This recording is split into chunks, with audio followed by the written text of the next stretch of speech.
Women in Crimea have marked International Women's Day with protests against the Russian military presence in the peninsula in what has become the most serious East-West confrontation since the Cold War.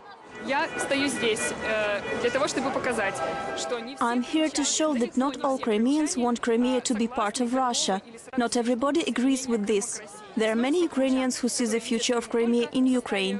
We are against Russian military occupation of what they call people in green uniforms. Tensions have been rising with the number of Russian soldiers in Crimea reportedly reaching 30,000. They've been issuing ultimatums and ordering the Ukrainian military to surrender their weapons and swear an allegiance to Crimea and Russia. Women have hit back, voicing their discontent and staging peaceful protests throughout the region. Crimea's minority ethnic Tatars have also opposed Russian President Putin's invasion, with many clearly against a war between Russia and Ukraine.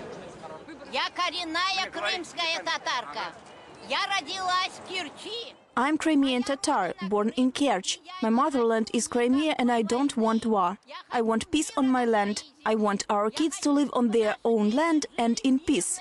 We have seen too much, the Second World War, and I can't forget the time when our people were deported. The government says we are still supporting fascists. They don't want us to live in peace.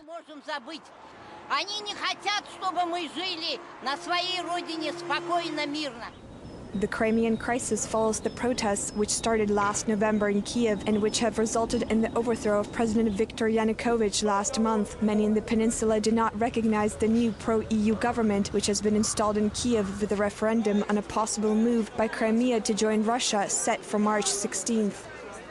In Kiev, during the months of protests that resulted in the deaths of almost 100 protesters, many of Ukraine's women played an important role. If not standing on the front lines, they've been preparing food, hot drinks, and offering moral support.